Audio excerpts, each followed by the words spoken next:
Welcome to today's deep dive. We're going to be talking about enjoying every day. And that might sound a little cliche, but hopefully by the end you'll see it's anything but.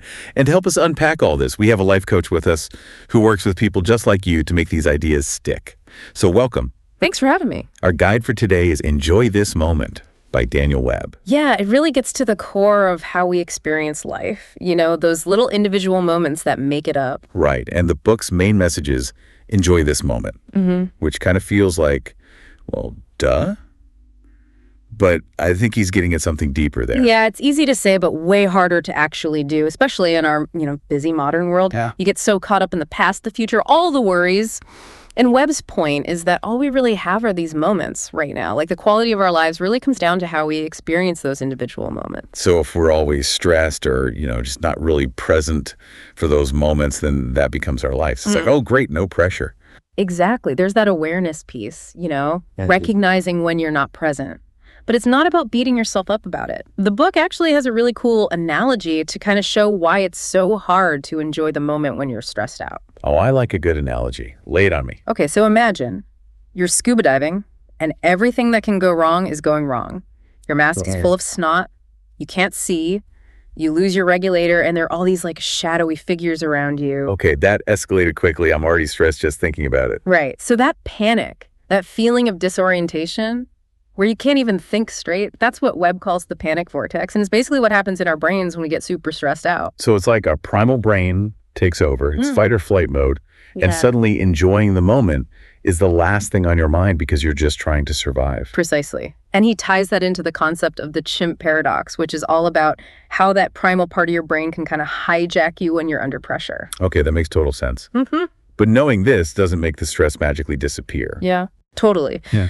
But just recognizing when your chimp brain is running the show is a huge first step. And remember, everyone feels this way. It's normal to struggle to enjoy the moment, especially when life feels like, a scuba diving nightmare. So we're not failures if we're not, blissed out 24/7. Thank goodness for that.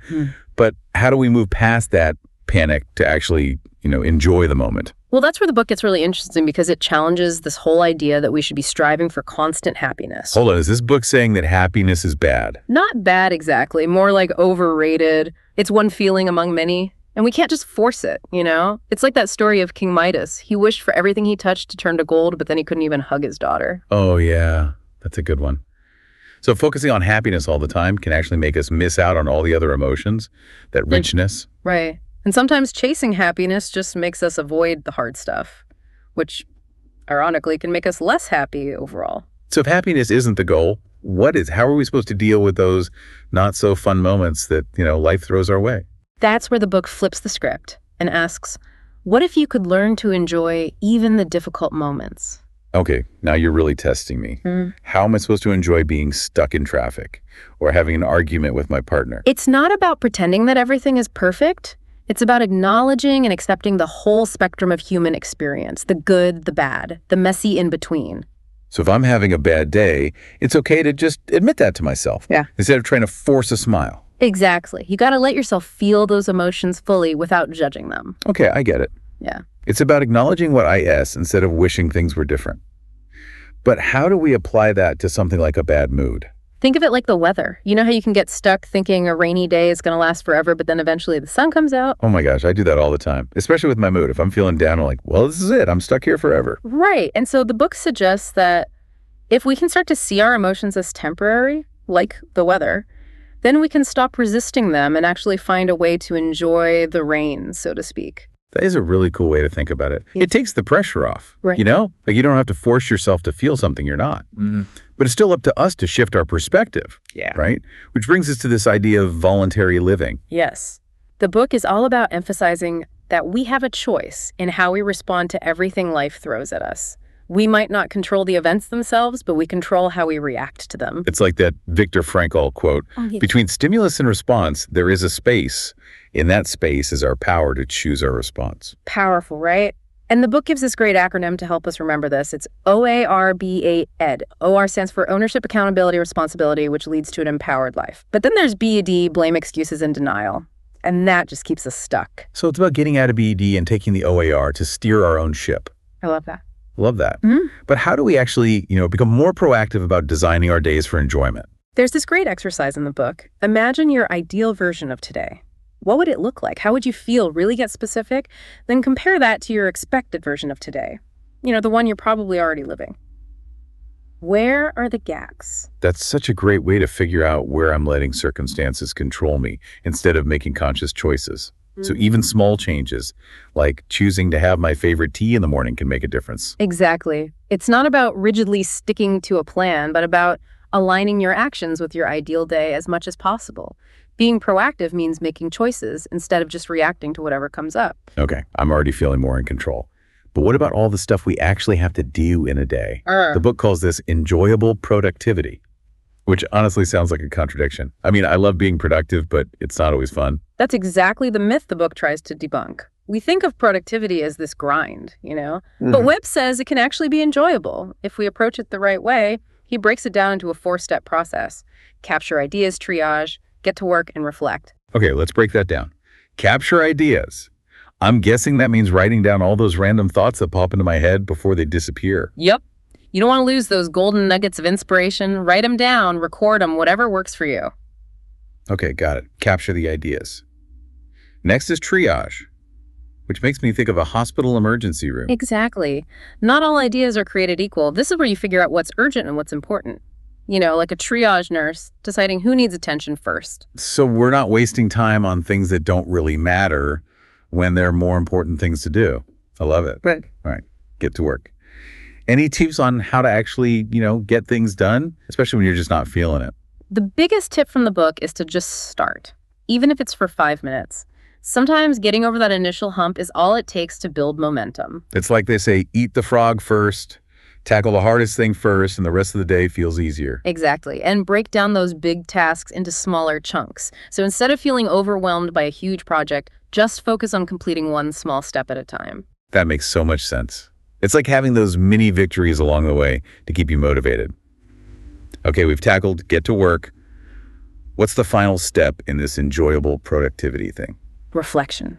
This is where you take a step back and look at what worked well and what could be improved. Learn from each experience. So it's not just about checking things off the list. It's about continuously improving our approach. Exactly. You're adopting a growth mindset, realizing that even those moments where things don't go perfectly are opportunities to learn and get better. Right. Reflecting on those oops moments can help us avoid making the same mistakes again.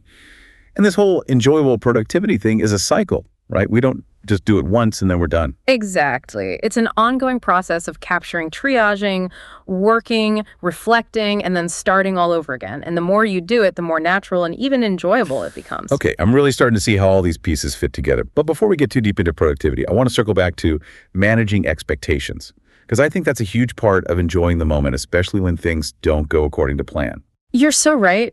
The book actually has a name for these rigid expectations. It calls them fact-spectations. It's like when we confuse how we want things to be with how they actually are.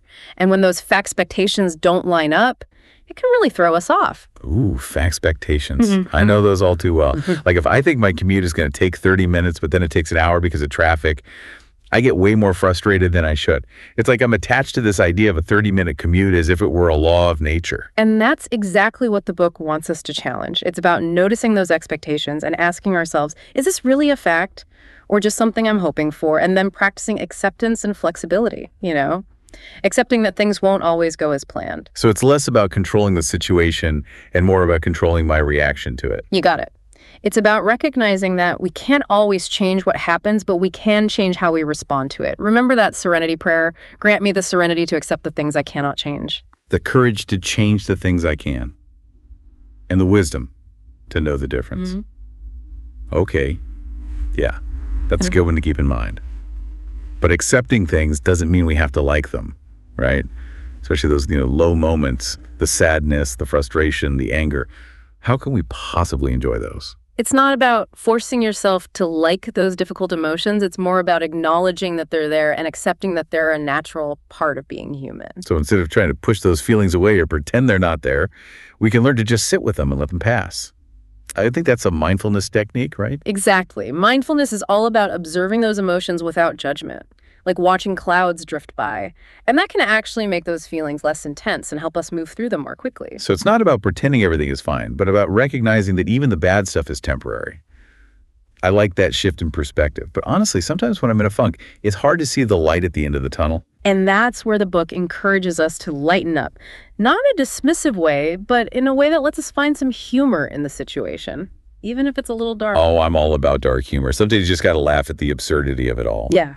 But, okay, let's say we've got this whole managing expectations thing down, and we're even finding ways to enjoy those low moments. How do we take this a step further and start creating a more enjoyable environment for ourselves and others? That's where Outjoy comes in. It's this idea that our actions have a ripple effect. They impact the people around us. So it's not just about our own individual enjoyment. It's about contributing to a more positive, joyful atmosphere for everyone. You got it. And a big part of that is altruism. Doing things that benefit others without expecting anything in return. So being mindful of our impact and making choices that contribute to the greater good. Exactly. The book actually uses this example from a reality show where one contestant convinced another to eat all of their prize instead of sharing it with the group. Oh my gosh, I remember that. It was such a clear example of how easy it is to put our own enjoyment above the well-being of others. Yes. So Outjoy is about taking into account how our actions affect those around us. Yes. It's about finding those win-win situations where everyone benefits. And the book says that when we're really present and focused on enjoying the moment, we're less likely to do things that take away from other people's enjoyment. Because we're more tuned into their feelings and more likely to make choices that benefit everyone involved. Okay, I'm really seeing how all these ideas connect, but let's get practical. How can we maximize Outjoy in our daily lives, especially at home?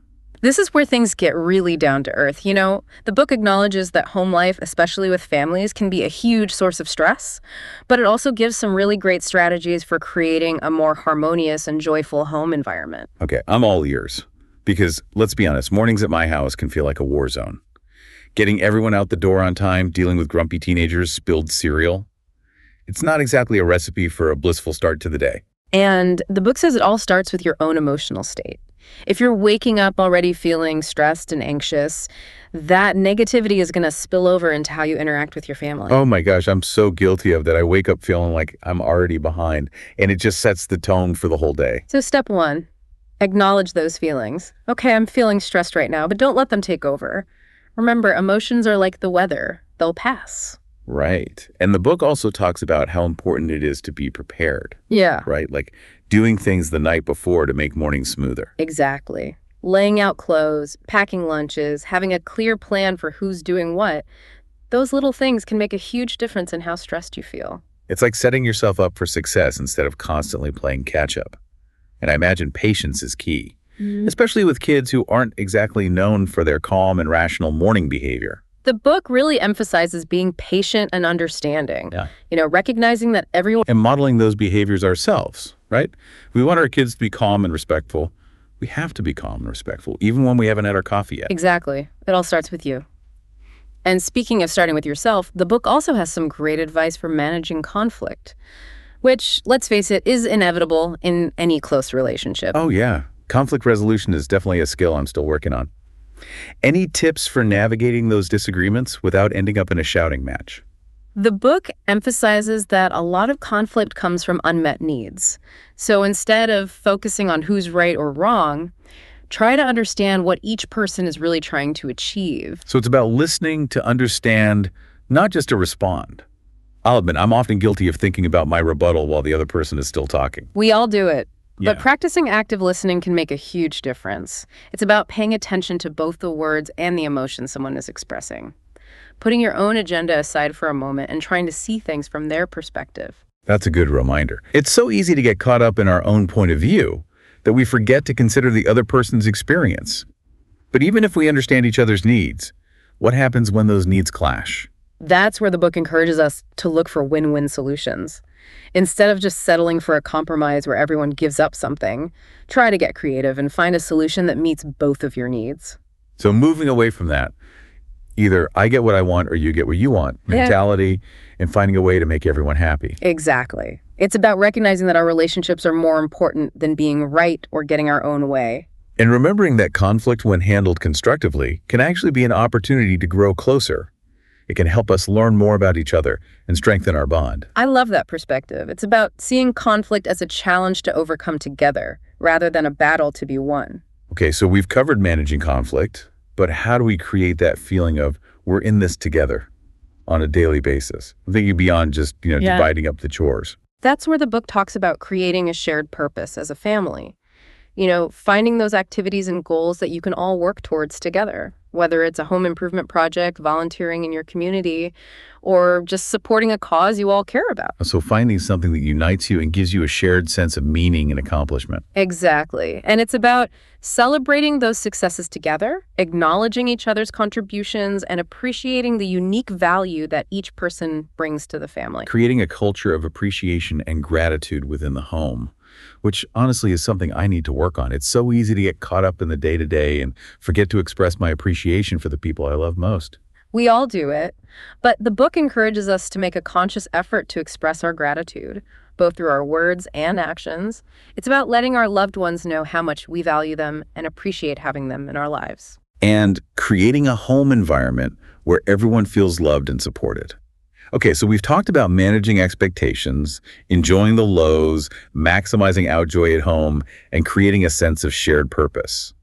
But there's one more piece of the Outjoy puzzle that I think is crucial, especially in today's world: being mindful of how we use our power. Such an important point. The book talks about how we can sometimes use our power, even unconsciously, to try to control or manipulate others. Like using anger or guilt trips to get people to do what we want. I know I've definitely done that before. We all have, but it's about becoming aware of those patterns and making a conscious effort to change them. So respecting the autonomy of others and recognizing that they have the right to make their own choices, even if we don't agree with them. Exactly. Communicating our needs assertively, but not aggressively, and setting healthy boundaries. And also being aware of how other people might be using their power to try to control us. Right. Recognizing those manipulation tactics and having the courage to say no. Standing up for ourselves and what we believe in, even when it's hard. Okay, this has been such an eye-opening conversation about Outjoy. It's clear that our actions have a huge impact on the people around us, and by being mindful and intentional, we can create a more positive and enjoyable experience for everyone. Absolutely. It's about recognizing that we're all interconnected and that our choices have ripple effects. Now let's shift gears a bit and talk about maximizing Outjoy in the context of our work lives. Because let's face it, a lot of us spend a huge chunk of our lives at work. So it's essential to find ways to make that experience more enjoyable. Totally agree. And you know what? The book actually dedicates a whole section to enjoyable work, which I really loved. Me too. It's especially because the idea of enjoying work can seem kind of far-fetched for a lot of people. We've all had those jobs that felt more like a sentence than a calling. Right. And the book acknowledges that in the past, work was often seen as this necessary evil, something we had to endure to earn a living. But now there's this growing movement towards finding work that's not only meaningful, but also enjoyable. So even if we're not in our dream job yet, we can still find those moments of joy in the work we're doing now. For sure. It's about shifting our mindset and finding those pockets of enjoyment, even in the most challenging work situations. The book talks about finding autonomy in our work, even if we don't have complete control over our tasks or schedule. Exactly. It's about focusing on those areas where we have agency and taking ownership of those aspects of our work. So finding those little pockets of freedom within the structure of our jobs. And speaking of finding enjoyment within structure, the book also talks about the importance of mastery. Yes, it's about constantly learning and growing in our work, even if it's just mastering a new skill or taking on a new challenge. It keeps our minds engaged and prevents that feeling of stagnation that can lead to boredom and burnout. It's about finding ways to keep things interesting and challenging, even if we're not in our dream job. And of course, we can't talk about enjoyable work without talking about finding purpose. Absolutely. This is about connecting our work to something bigger than ourselves. Whether it's contributing to a team goal, serving our customers, or making a positive impact on the world. It's about finding that sense of meaning that makes our work feel more fulfilling and worthwhile. And it's interesting how the book points out that companies are starting to embrace this idea of enjoyable work as a core value. It's true. Companies are realizing that happy employees are more productive, more creative, and more likely to stay with the company long term. It's a win-win for everyone. And the book even suggests that enjoyment should be a key performance indicator, something companies track and measure, just like profits or customer satisfaction. Such a cool idea. It makes sense though, right? If we're not enjoying our work, it's going to show up in our performance. Absolutely. And the book gives some great tips for creating a more enjoyable work environment, like fostering open communication, encouraging collaboration, and celebrating successes. It's about creating a culture where people feel valued, respected, and supported. Exactly. And it's also about recognizing that we have a role to play too. It's not just up to the company to create a joyful workplace. It's also up to each of us to find ways to bring more enjoyment into our own work. So even if we can't control everything about our work environment, we can still control how we choose to approach our work and find those pockets of joy. Right. It's about taking ownership of our experience and finding those things that make our work more enjoyable, even if it's just listening to music while we work or taking breaks to connect with colleagues. It's about finding those little rituals and routines that bring us joy. And it's interesting how all the concepts we've talked about today, from managing expectations to embracing the lows to maximizing outjoy, apply to our work lives just as much as our personal lives. That's such a good point. It's all interconnected. Right. When we learn to manage our expectations, embrace the lows, and create a more enjoyable environment for ourselves and others, those skills translate to every area of our lives. Exactly. It's about bringing that same intentionality and mindfulness to our work that we bring to our personal lives. And recognizing that work doesn't have to be this separate, joyless part of our lives. Yeah. It can be something that we genuinely enjoy and find fulfilling. I love that. And I think Enjoy This Moment gives us a really solid plan for making that happen. Totally agree. Okay, so we've talked about finding those pockets of joy within our current work situations, but what about when it's time for a bigger change? You mean when we're ready to move beyond those small tweaks and make a more fundamental shift in our careers? Exactly. What does the book have to say about finding work that truly aligns with our values, passions, and skills? That's where things get really exciting. The book encourages us to think about our ideal work scenario. What kind of work would light us up? What are our unique talents and skills? What kind of impact do we want to make on the world? So getting clear on our own definition of fulfilling work, which might look different for everyone. Right. It's about understanding our values, our passions, and our strengths, and then figuring out how to align those with our career choices. And it's not just about finding a job that we enjoy. It's about finding a job that lets us use our unique gifts to make a positive contribution to the world. You got it. The book calls this finding our zone of genius, that sweet spot where our passions, skills, and values all come together. I love that. It's about finding that place where we can truly thrive and make a meaningful impact. But how do we actually find our zone of genius? Is there like a formula or a step-by-step guide? The book suggests it's more of an exploration than a destination. It's about trying new things, experimenting, and paying attention to what brings us joy and energy. So being open to new possibilities and not being afraid to step outside of our comfort zones? Exactly. It might involve taking a class, volunteering, starting a side hustle, or even just having conversations with people who are doing work that we find inspiring. It's about actively seeking out those experiences that can help us figure out our passions and identify our unique skills, and being willing to let go of those things that no longer serve us, even if it means making a big change. Exactly. Sometimes finding our zone of genius requires us to take a leap of faith and embrace the unknown. And speaking of embracing the unknown, the book also talks about how important it is to embrace uncertainty in our work lives. So important, especially in today's world. The job market is constantly changing, and technology is disrupting industries faster than ever before. So clinging to the status quo or trying to predict the future is just going to lead to stress and anxiety. Totally. The book encourages us to embrace the uncertainty and see it as an opportunity for growth and innovation. So being adaptable, resilient, and open to new possibilities, seeing change as a chance to learn and evolve instead of something to be afraid of. Exactly. It's about cultivating a growth mindset and being willing to embrace the journey even when we don't know exactly where it's going to lead. And I love how the book connects this back to enjoying the moment. Even when we're facing uncertainty or challenges in our work, we can still find those moments of joy in the everyday. That's such a powerful reminder. It's about finding those little things that bring us joy in our work, whether it's a sense of accomplishment, a connection with colleagues, or simply the satisfaction of a job well done. It's about appreciating the small wins and finding those moments of gratitude in the midst of the chaos. Right. And, I think that's a perfect transition back to the concept of enjoyable productivity, because finding those moments of joy in the process of getting things done can make such a huge difference. Oh, absolutely. Yeah. Let's dive back into that 4-step process that the book lays out. Capture ideas, triage, get to work, reflect. We've already touched on the first two steps, so let's focus on the third, get to work. This is where we move from planning and prioritizing to actually taking action and putting those ideas into motion. And the book emphasizes that the most important thing is to just start, even if we don't feel totally ready or motivated. It's about overcoming that initial resistance and taking that first step, even if it's a small one. Exactly. And it's about finding ways to make the work itself more enjoyable. So instead of dreading a task, we can look for ways to make it more engaging, challenging, or even fun. You got it. Yeah. And it's about breaking down those large tasks into smaller, more manageable chunks. That's such a good tip. I know I tend to get overwhelmed when I'm facing a big project.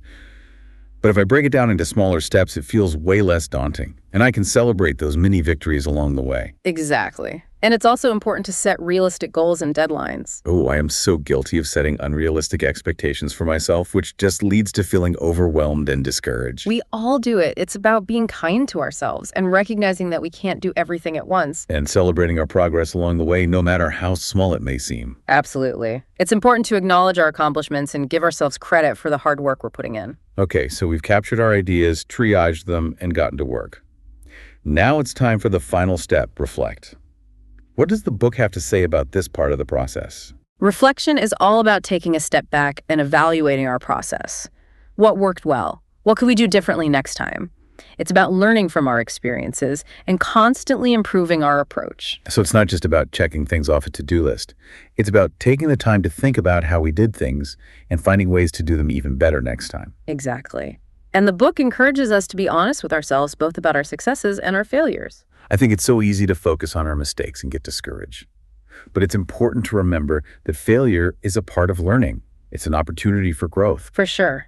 And the book reminds us that even small improvements can make a big difference over time. It's like that concept of marginal gains that we talked about earlier. It's about focusing on those tiny tweaks that can add up to significant progress. And celebrating our progress no matter how small it may seem. I love how the book presents enjoyable productivity as this continuous cycle. We capture ideas, we triage, we get to work, we reflect, and then we start all over again. Exactly. It's a process of ongoing learning and improvement. And by embracing this process, we can not only get more done, but we can also find more enjoyment in the process itself. Absolutely. It's about finding that sweet spot where productivity and enjoyment intersect. Well, I think we've covered a lot of ground today, and I'm personally feeling incredibly inspired to try out some of these ideas in my own life. I hope our listeners are feeling the same way. Me too. It's been so great talking about these ideas with you. Before we wrap up, I just want to leave our listeners with a thought-provoking question. How can you apply this idea of enjoying the moment to a specific area of your life where you're struggling? Maybe it's your work, your relationships, or just your daily routine. Take a moment to think about what brings you joy and how you can bring more of that into your life. And remember, it's not about achieving some perfect state of constant happiness. It's about finding those pockets of joy in the everyday, embracing the full range of human emotions, and making choices that are aligned with your values. And if you're looking for more guidance on this journey, I highly recommend checking out Enjoy This Moment by Daniel Webb. It's full of practical advice and inspiring insights. Couldn't agree more.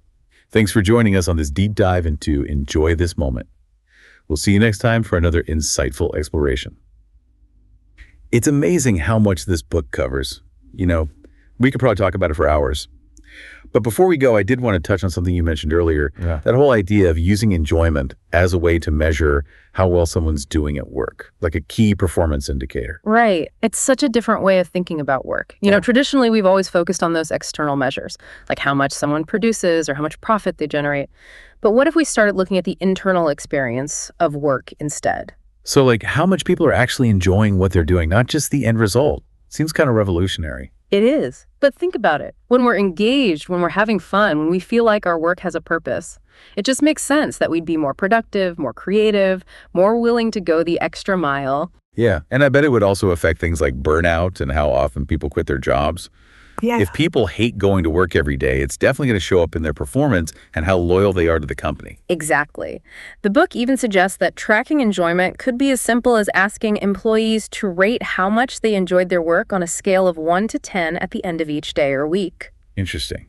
Like a mood tracker, but for work. And then companies could use that information to see where they could make things better for their employees. Right. Maybe it's something as simple as giving people more chances to socialize, or giving them more control over their work, Or maybe it's about recognizing and celebrating people's achievements more often, creating a culture of appreciation and gratitude. Totally. It's about building a work environment where people feel valued, supported, Yeah. and dare I say, happy to be there. Okay, I gotta admit, I'm starting to see the appeal of using enjoyment as a KPI. It just makes so much sense.